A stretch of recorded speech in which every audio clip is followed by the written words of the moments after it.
Hello बच्चों, welcome to lecture 7 of chapter 8 laws of motion. हम लोग पढ़ रहे थे। लास्ट लेक्चर में बच्चों हम लोगों ने मूवमेंट ऑफ फोर्स के बारे में जाना था और मैंने कहा था अब जो लेक्चर आने वाले हैं वहाँ से इंटरेस्ट आपका और ज़्यादा जगेगा, क्योंकि अभी तक तो हम लोग रिवीजन करते आ रहे थे कि फोर्स क्या होता है, ये सब हम लोग देखते आ रहे थे। जो इस चैप्टर का मेन टाइटल है लॉज ऑफ मोशन, उसकी स्टार्टिंग कहाँ से हुई, पहला लॉ किसने दिया मोशन के रिगार्डिंग, ठीक है, उसकी आज से हम लोग पढ़ाई करेंगे। बहुत इंटरेस्टिंग है बच्चों, थोड़ा दिमाग भी लगाना। जब जब मैं कहूँ कि आंख बंद करके सोचो थोड़ा सा, तो सोचना जरूर बच्चों, वीडियो पॉज करके, बहुत मज़ा आने वाला है, ठीक है। अगर नहीं देखे पुराने लेक्चर तो देख ज़रूर लेना, ठीक है बच्चों। देखो, ये कहानी बहुत पुरानी है मोशन की, क्योंकि ऑब्वियस सी बात है जब से यूनिवर्स एग्जिस्टेंस में आया है हर चीज़ मूव ही कर रही है, तो हम लोग बात कर ही चुके हैं। एरिस्टोटल की बात चल रही है, ठीक है, फिलोसफर थे। इनके बारे में मैंने बताया भी था थोड़ा बहुत आपको। बहुत लगभग 2-2.5 हज़ार साल पहले की बात है ये, अभी की बात नहीं है। इन्होंने देखो, पहले के जो साइंटिस्ट या फिलोसफर होते थे वो उस चीज़ को बताते थे जो बहुत ही ऑब्वियस होता था। दे वर स्टेटिंग द ऑब्वियस। जैसे कि अर्थ हमें अर्थ से दिख रहा है कि सन एक पॉइंट से, सूरज एक तरफ से निकल रहा है और दूसरी तरफ डूबा जा रहा है, इसका मतलब अर्थ वही है।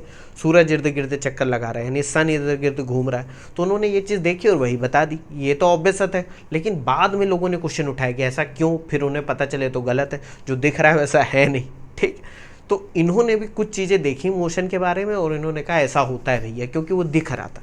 जैसे मैं आपको बहुत छोटी सी चीज़ बताता हूँ कि मोशन, जैसे हम लोगों ने फोर्स की इस डिफिनेशन में क्या पढ़ा था कि it is an external agent which changes और tends to change the state of rest और स्टेट ऑफ मोशन। कि मतलब अगर कोई बॉडी या ऑब्जेक्ट रुका हुआ है तो उसको मोशन में ला सकता है, या अगर कोई ऑब्जेक्ट मोशन में है तो उसके मोशन को मॉडिफाई कर सकता है, यानी उसकी स्पीड हो सकता है बढ़ा दे, घटा दे, मोशन को रोक दे, ठीक है, या उसकी डायरेक्शन चेंज कर दे, ये सब मोशन कर सकता है। क्वेश्चन ये आता है कि अगर कोई ऑब्जेक्ट है जो कांस्टेंट वेलोसिटी से मूव कर रहा है, कांस्टेंट वेलोसिटी का मतलब हो गया कि वेलोसिटी कांस्टेंट, यानी डायरेक्शन और मैग्नीट्यूड दोनों कांस्टेंट। कांस्टेंट वेलोसिटी का मतलब है कि सेम डायरेक्शन स्ट्रेट लाइन में विथ कांस्टेंट स्पीड अगर कोई ऑब्जेक्ट मोशन कर रहा है, तब क्या हो गया, क्या ऐसे केस में फोर्स की जरूरत पड़ेगी।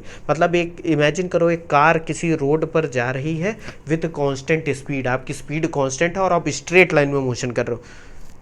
अब क्वेश्चन आता है क्या किसी फोर्स की जरूरत है उस पॉइंट पर, क्योंकि मोशन तो अभी भी हो रहा है। क्योंकि डिफिनीशन तो कहती है कि मोशन को चेंज करने में या स्टेट ऑफ रेस्ट और इन सब को डिस्टर्ब करने में फोर्स की ज़रूरत है, लेकिन क्या मोशन कराने के लिए ज़रूरत है। तो एरिस्टोटल ने सबसे पहली बार बताया, ये इन्होंने कहा, इसको बोलते हैं एरिस्टोटल्स फॉलिसी, यानी इन्होंने जो गलत धारणा अपने मन में बना रखी थी ये गलत थी। लेकिन पहले जान तो लो इन्होंने सोचा क्या था। इन्होंने कहा an external force is required to keep a body in motion, यानी मोशन में बनाए रखने के लिए भी एक फोर्स चाहिए। कांस्टेंट वेलोसिटी में बनाए रखने के लिए भी आपको एक फोर्स की ज़रूरत पड़ेगी। यानी इनके हिसाब से अगर आपको कार को स्ट्रेट लाइन में किसी रोड पर कांस्टेंट स्पीड से चलाना है तो आपको फोर्स की ज़रूरत पड़ेगी।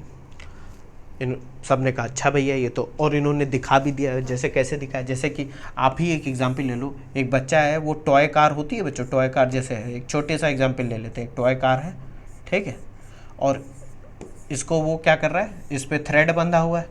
बच्चा इसको क्या कर रहा है, खींच रहा है मस्त, ये भागता चला जा रहा है कि गाड़ी चल रही, गाड़ी चल रही। अब इमेजिन करो कि अगर ये रोप को छोड़ दे, थ्रेड को छोड़ दे, तो क्या होता है, कार, टॉय कार आपकी रुक जाती, कुछ दूरी तक चलती। या सिंपल सा एग्जांपल एक और ले लेते हैं। एक बॉल सरफेस पे है, आप इसको धक्का दो तो क्या होगा, थोड़ी देर तक रोल करेगी, उसके बाद रुक जाएगी। तो रुक क्यों गई, क्योंकि इनके अकॉर्डिंग इस पर जो फोर्स लग रहा था वो लगना बंद हो गया, इसलिए रुक गई।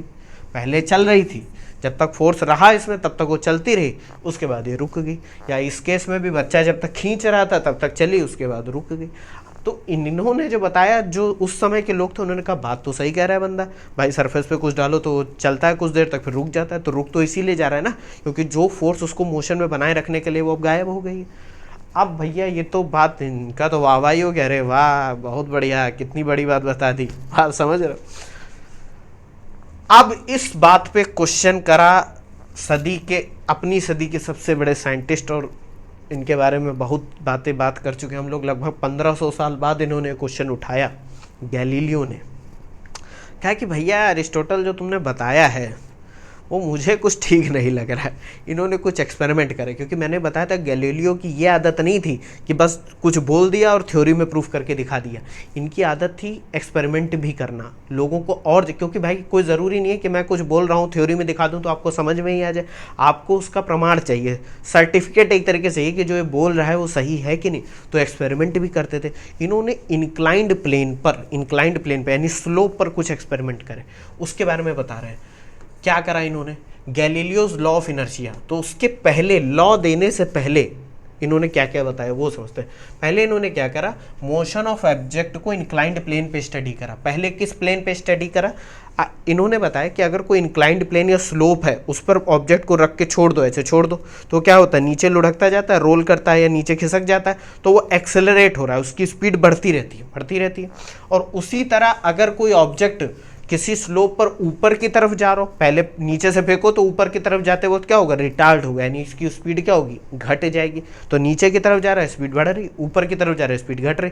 तो इन्होंने बताया कि मोशन अगर किसी हॉरिजॉन्टल प्लेन पे है तो इन दोनों के कोई बीच का मोशन है, यानी एक तरफ बढ़ रहा है, नीचे की तरफ जा रहे हैं तो स्पीड बढ़ रही है, ऊपर की तरफ जा रहे हैं तो स्पीड घट रही है। यानी इन्होंने दिमाग लगाया कि जो हॉरिजॉन्टल प्लेन है उस पर कहीं ना कहीं मोशन इन दोनों के बीच का होगा, ना तो स्पीड बहुत बढ़ेगी ना घटेगी, कहीं बीच का होगा। अब इन्होंने एक काम और करा, इन्होंने क्या करा वो मैं बताता हूँ। इन्होंने डबल इंक्लाइंड प्लेन की स्टडी करी। डबल इंक्लाइंड प्लेन बहुत अच्छा कॉन्सेप्ट है बच्चों। एक हम लोग अभी एक चीज़ डिस्कस करते हैं, आपको सब समझ में आ जाएगा। इन्होंने बताया क्या क्या, इन्होंने कहा कि भैया एक काम करो, क्या काम करो कि एक ऐसे सरफेस ले लो, ये नीचे की तरफ जा रही है, थोड़ा सा हॉरिजॉन्टल प्लेन रखो, और एक ऊपर की तरफ सरफेस ले लो, ये दोनों लगभग सेम हाइट की हैं, सेम हाइट। यहाँ पर अगर मैं पॉइंट ए से एक बॉल को रिलीज़ कर दूं, छोड़ दूं, तो क्या होगा बच्चों, देखो नीचे की तरफ जब आएगी तो उसकी स्पीड बढ़ेगी। और मैं एक चीज़ और मान ये लेता हूँ कि ये जो हमारी सरफेस है ये फ्रिक्शनलेस है, फ्रिक्शनलेस यानी कि किसी भी तरीके का फ्रिक्शन नहीं, जो ऐसा फोर्स, ऐसा फिनोमेना जो इसके मोशन को अपोज करेगा, यानी एकदम स्मूथ है। ये कैसा है, स्मूथ है, सरफेस स्मूथ है। या हम ये भी कह सकते हैं कि किसी तरीके का एनर्जी लॉस नहीं है। वो जब हम लोग work power and energy chapter पढ़ेंगे बच्चों तब हम लोग सब समझ जाएंगे, अभी बस इतना जानो। तो एक बात बताओ बच्चों, अगर ऐसा कुछ होता है तो इन्होंने देखा कि जिस हाइट से हम बॉल को ऊपर से फेंक रहे हैं वो नीचे जाती है, इसकी स्पीड बढ़ती है, फिर ये आगे आती है और क्या होता है, इसकी स्पीड घटना चालू होती है, क्योंकि अब ये ऊपर की तरफ जा रही है। तो जब ये ऊपर की तरफ जाती है तो देखते हैं कि जिस हाइट से हमने फेंका है उसी हाइट पर ये जाकर रुकती है, क्योंकि बॉल हमारी एक फ्रिक्शनलेस सरफेस पे आगे बढ़ रही है, यानी किसी भी तरीके का एनर्जी लॉस नहीं हो रहा। तो जिस हाइट से फेंका उसी हाइट से आगे बढ़ी, एक्सेलरेट हुई, फिर जाकर इसकी स्पीड कम हुई, और ये जो हाइट है वो बराबर है। अब इन्होंने कहा ये तो हमको समझ में आ गया। अब क्या करा इन्होंने ये करा कि भैया एक काम करो, ये जो दूसरा वाला स्लोप है, मतलब पहला वाला जो स्लोप है उसको उतना ही रखो, पहले वाले स्लोप को उतना ही रखो, ये जो दूसरा वाला स्लोप है यानी जिस पर चढ़ रहा है, इसको अगर हम लोग, इसको मैं रब कर देता हूँ, ये आप समझ लेना कि फ्रिक्शनलेस और स्मूथ। अगर हम लोग इसको थोड़ा सा और घटा दें, यानी स्लोप को आपने घटा दिया, जितना वो इंक्लाइंड था थोड़ा कम कर दिया, एंगल कम कर दिया। अब इन्होंने बच्चों देखा कि अगर मैं बॉल को नीचे फेंकता हूँ, ये अभी भी स्मूथ है, सरफेस वही है, बस हमने स्लोप को ये कम कर दिया। तो इन्होंने पाया कि भैया बॉल तो अभी भी उसी हाइट पर जा रही है, मतलब जहाँ से छोड़ा उतनी ही हाइट पर ये दोबारा भी आ रही है। लेकिन अब दिक्कत ये हो रही है कि जितनी ये दूरी चल रही है इस पॉइंट के बाद, मान लो इस पॉइंट को ये ए है, ये पॉइंट बी पे पहुंचती है सी से होकर, तो ये जो सी के बाद ये जो दूरी चल रही है, इस केस में वो दूरी कम थी, देखो ये डिस्टेंस कम है। इस केस में जो ये वाली दूरी है ये देखो ज़्यादा है, हॉरिजॉन्टल डिस्टेंस ज़्यादा है, वर्टिकली तो उतना ही पहुँच रही है। बात समझे।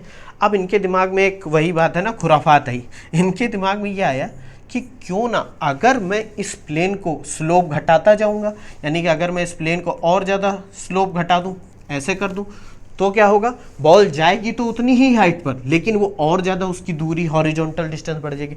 ऐसे करते करते अगर मैं स्लोप घटाता जाऊँ और एक पॉइंट ऐसा आ जाए कि इसका स्लोप एकदम ज़ीरो हो जाए, मतलब कि मैं इसको ऊपर बढ़ने ही ना दूं, तो जब मैं बॉल छोड़ूंगा, क्योंकि फ्रिक्शनलेस सरफेस है, यानी किसी भी तरीके का अपोज नहीं हो रहा मोशन का, तो ये बॉल क्या होगी, ये बॉल हमेशा आगे ही बढ़ती चली जाएगी, कभी रुकेगी नहीं। आइडियली क्योंकि फ्रिक्शनलेस माना है, और रियल लाइफ में कोई भी सरफेस फ्रिक्शनलेस नहीं होता है, ये हमने स्मूथ मान लिया ना, ठीक है। क्योंकि भैया ये देखो, यहाँ तक जब बॉल आ रही थी तो ये इस सरफेस को ढूंढ रही थी कि भैया हमको रिटार्ड होना है, मेरी स्पीड कम होनी चाहिए, लेकिन स्पीड कम करने के लिए इसको पहले तो कुछ मिल रहा था स्लोप। अब इस केस में स्लोप है ही नहीं, अब ये आगे बढ़ती चली जाएगी, वो कब तक जाएगी, अप टू इन्फिनिटी तक। बात समझो।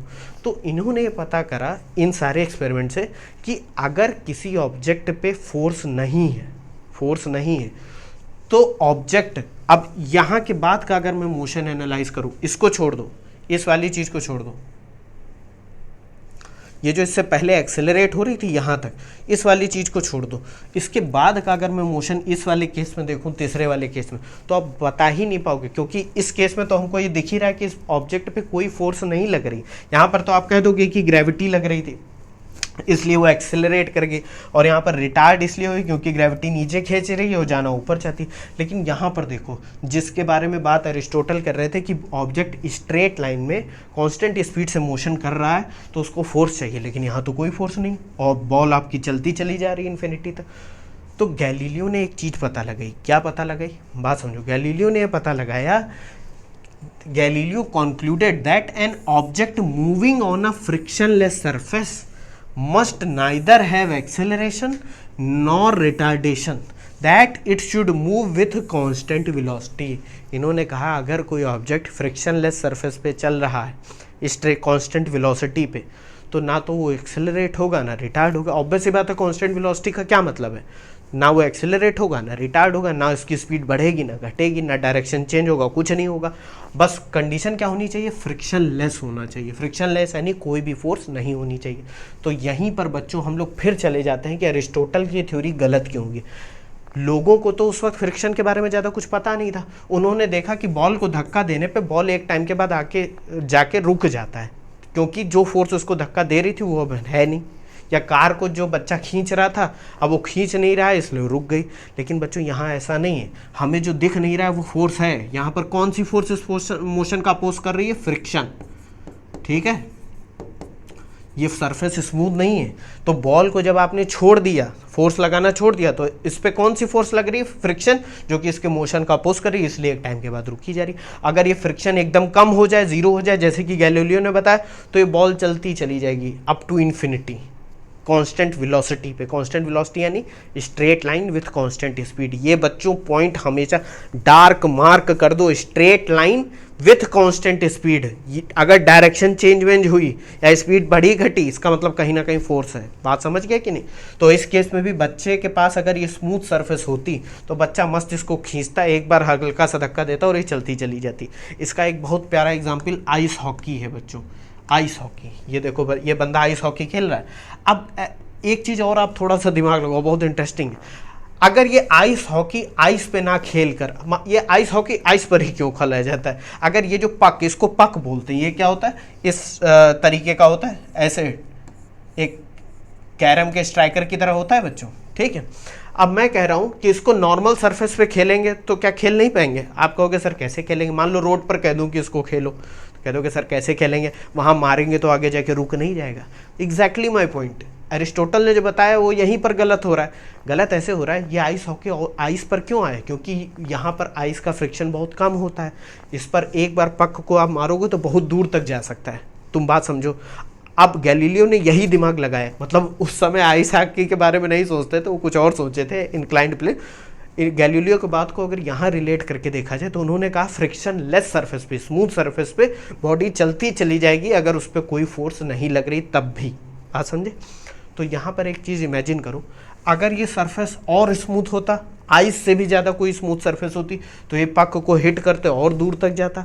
अगर मान लो फ्रिक्शन लेस सरफेस होती तो ये बंदा एक बार मारता और चलता ही चला जाता। तो कहीं ना कहीं जो फ्रिक्शन है वो डिसाइड कर रहा है कि ये कितनी दूर तक जाएगा, या जो अपोजिंग फोर्स है रोड की सरफेस पे ज़्यादा होता है, इसलिए हम वहाँ नहीं खेल सकते। ये स्केट भी नहीं कर पाएगा क्योंकि ये ब्लेड्स वाले स्केट होते हैं, ये आपके रोलर स्केट्स नहीं है, तो गिर जाएगा। बात समझ रहे हो कि नहीं। तो ये भी एक बहुत अच्छा एग्जाम्पल है। यहाँ पर स्मूथ सरफेस है, स्मूथ सरफेस, इसीलिए हम यहाँ पर खेल रहे हैं।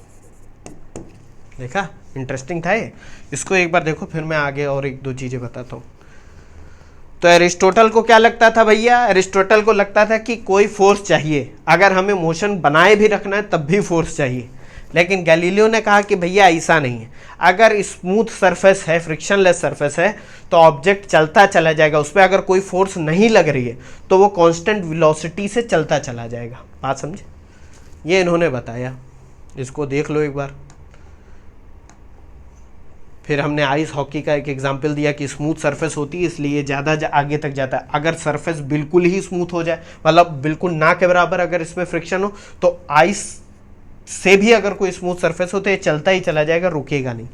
तो गैलीलियो ने कंक्लूड क्या करा ये बताता हूँ। गैलीलियो ने दिया लॉ ऑफ इनर्शिया। अभी मैं आपको बताऊंगा इनर्शिया क्या है, इसके बारे में हम लोग अगले वाले लेक्चर में, जब हम लोग न्यूटन का पहला लॉ पढ़ेंगे, फर्स्ट लॉ, तो उसमें इनर्शिया के बारे में और डिटेल में जानेंगे। अभी मैं आपको सिंपली बता देता हूँ। गैलीलियो ने कहा, क्या कहा, पहला point, the state of rest and state of uniform linear motion, यानी यूनिफॉर्म लीनियर मोशन का मतलब होता है motion with constant velocity, are equivalent. Equivalent कैसे? और मैं आपको एक चीज कहता हूँ, आंखें बंद करना, इसको सोचना। एक छोटा सा एक कोई भी चीज ले लो, एक बॉल ही ले लो, ठीक है, एक बॉल है, वो रुकी हुई है। अभी जहाँ आपने फ्रेम ऑफ रेफरेंस जिसमें भी आप देख रहे हो, आप उसको देख रहे हो, आंखें बंद करो अपनी, और वो रुकी हुई, स्टेट ऑफ रेस्ट है, कह दोगे हाँ सर दिख गई, रुकी हुई है। इन्होंने कहा ये स्टेट ऑफ रेस्ट, और अगर वो बॉल स्ट्रेट लाइन मोशन कर रही है, uniform motion, straight line motion with uniform velocity, constant velocity, तो उसमें कोई डिफरेंस नहीं होता है, दोनों ही सेम है, दोनों में ही फोर्स की ज़रूरत नहीं पड़ेगी। अब आंखें बंद करो, इमेजिन करो कि ये बॉल एक स्पेस में जा रही है कांस्टेंट वेलोसिटी से, कांस्टेंट वेलोसिटी से यानी कांस्टेंट स्पीड से बॉल ये स्पेस में जा रही है, और इसके इर्द गिर्द कोई भी स्टार, प्लैनेट या कुछ नहीं है, कुछ नहीं। क्यों नहीं? ताकि अगर वो होंगे तो क्या करेंगे, हो सकता है इस पर ग्रेविटेशनल फोर्स ऑफ अट्रैक्शन लगा दें। मान लो दूर दूर तक कुछ नहीं, डीप स्पेस है, डार्क स्पेस। अब ये बॉल चलती चली जा रही है कांस्टेंट स्पीड से, टाइम बढ़ता चला जा रहा है, ये चलती चली जा रही है कांस्टेंट स्पीड से। अगर मान लो आप इस बॉल को ऑब्जर्व करो, तो क्या आप ये जान पाओगे इसमें कोई फोर्स लग रही कि नहीं लग रही? नहीं लग रही बच्चों। वो अगर आप ही बॉल होते, आप इमेजिन करो, तो यहाँ आप रेस्ट में हो और वहाँ आप मोशन में हो, कुछ पता नहीं, सब सेम है। कैसे सेम है? ना तो आपको कोई आभास हो रहा है, ना कोई फोर्स आप पर लग रही है जो आपको पता चलेगा कि हाँ भाई मेरा मोशन हो रहा है, ना ही आपको ये पता है कि टाइम पास हो रहा है। टाइम मतलब मान लो आपके पास क्लॉक नहीं है, आप बस चलते चले जा रहे हो, तो क्या होगा, आपको ये भी नहीं पता चलेगा कि टाइम पास हो रहा है। बात समझ रहे हो कि नहीं? और ना ही इधर इधर कोई ऑब्जेक्ट है जिनको देख कर आप कह दो कि भैया ये तो पीछे जा रहा है इसलिए मोशन हो रहा है। तो समझो स्टेट ऑफ रेस्ट और स्टेट ऑफ यूनिफॉर्म मोशन एक ही, मतलब सेम है, कोई चेंज नहीं है, डिपेंडिंग अपॉन द ऑब्जर्वर। बात समझे? तो गैलीलियो ने ये बताया कि स्टेट ऑफ रेस्ट और स्टेट ऑफ यूनिफॉर्म मोशन में कोई चेंज नहीं होता है, डिपेंडिंग अपॉन क्या बात इन चीज़ों को सेम करती है, फोर्स नहीं होनी चाहिए, बस एक कंडीशन है।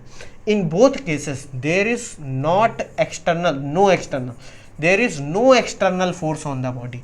दोनों ही केसेस में इन्होंने बताया अगर कोई ऑब्जेक्ट रेस्ट पे है तो कोई भी external force, net external force, यहाँ पर मैं एक बात और कहूँगा, यहाँ पर there is no net. Net का मतलब होता है, हो सकता है बॉडी पे बहुत सी फोर्सेस लग रही हो, लेकिन उनको जोड़ने के बाद उनका सम कितना आ रहा हो, जीरो। अगर किसी ऑब्जेक्ट पे बहुत सारी फोर्सेस लगें और उनका सम जीरो आ जाए, यानी नेट फोर्स कितनी है, जीरो, तो वो ऑब्जेक्ट रेस्ट में रहेगा, या वो अगर यूनिफॉर्म मोशन कर रहा है तो वो यूनिफॉर्म मोशन करता रहेगा। बात समझे? तो अगर आप कह दो जीरो फोर्स है तो ऑब्जेक्ट रेस्ट में भी हो सकता है और यूनिफॉर्म मोशन में भी हो सकता है, दोनों ही बातें सेम है। अब वो कैसे पता चलेगा? वो तो मोशन हमें कंडीशन दे रखी होंगी कि हाँ ऑब्जेक्ट मूव कर रहा है, तो आप मान लो कि मूव ही कर रहा है। बात समझे? जैसे कह दिया a car is moving at a speed of 5 metre per second along a straight line under the action of this forces. आप फोर्सेस का सम करते हो, देखते हो जीरो है, तो आप कह दो कि भैया कार इसी स्पीड से चलती चली जाएगी। बात समझिए? यही न्यूटन ये गैलीलियो ने बताया।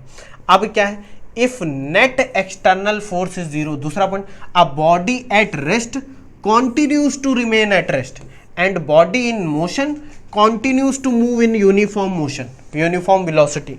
यही बात इन्होंने बताई कि अगर फोर्स जीरो है बॉडी पर तो या तो वो रुकी हुई रहेगी, या अगर चल रही है कांस्टेंट वेलोसिटी से तो वो चलती ही जाएगी, बात कभी रुकेगी नहीं, ना उसकी स्पीड बढ़ेगी। बात समझिए? अगर नेट एक्सटर्नल फोर्स जीरो। इस प्रॉपर्टी को जो कि रेजिस्टेंस होता है बॉडी का, उसको इनर्शिया कहा गया। अब कह दो कि सर इनर्शिया क्या है, क्योंकि इसको बोला जाता है Galileo's law of inertia. Inertia का मतलब होता है रेजिस्टेंस टू चेंज, बदलाव की तरफ आपका चेंज। जैसे बोलता नहीं है बहुत लोग अपनी कॉमन लैंग्वेज वो इनर्शिया आ गया बैठे बैठे। इनर्शिया का मतलब है कि एक प्रॉपर्टी किसी ऑब्जेक्ट की या मास की जो कि उसकी स्टेट ऑफ रेस्ट या स्टेट ऑफ मोशन में चेंज होने को रोकती। इनर्शिया क्या करता है, अगर मैं रेस्ट में हूं तो इनर्शिया कोशिश करेगा कि मैं रेस्ट में ही रहूं। अगर मैं मोशन कर रहा हूं तो इनर्शिया कोशिश करेगा कि मैं यूनिफॉर्म मोशन करता ही रहूं, रुकूं मत। बात समझे? इसके बारे में हम डिटेल में जानेंगे नेक्स्ट लेक्चर में। तो इनर्शिया क्या है? It is a resistance to change. एक लेमन टर्म में बोलूँ तो रेजिस्टेंस टू चेंज है। बात समझे?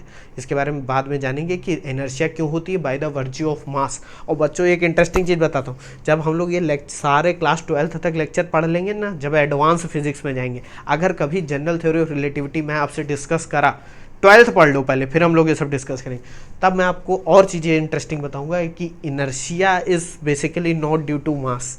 वो सब बात की बात है। अभी इस लेवल पे जानो कि इनर्शिया क्या है, ड्यू टू द मास। किसी जिस भी ऑब्जेक्ट में मास है उसमें इनर्शिया होगा। ठीक, समझ गए? तो गैलीलियो ने क्या क्या बताया कि भैया फोर्स नहीं लग रही है तो बॉडी रेस्ट पे रहेगी, अगर वो रेस्ट पे है, और अगर यूनिफॉर्म मोशन कर रही है तो वो यूनिफॉर्म मोशन करती रहेगी। यानी कि किसी भी फोर्स की ज़रूरत नहीं होती है किसी ऑब्जेक्ट को कांस्टेंट वेलोसिटी से मूव कराने के लिए। इसी को गैलीलियोस लॉ ऑफ इनर्शिया बोला गया।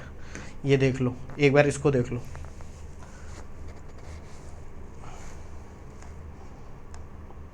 देख लिया?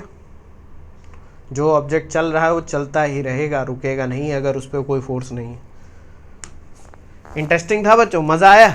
अब नेक्स्ट लेक्चर में बच्चों हम लोग Newton's first law of motion पढ़ेंगे, लॉ ऑफ इनर्शिया। ठीक है, ये भी लॉ ऑफ इनर्शिया ही था, इसको और डिटेल्ड वे में या इलेबोरेटिव वे में न्यूटन सर ने बताया था। ठीक है, इनर्शिया तो इन्होंने बता दिया, उसको और थोड़ा अच्छे तरीके से न्यूटन सर ने बताया था। थैंक यू बच्चों, मिलता हूँ नेक्स्ट वीडियो में।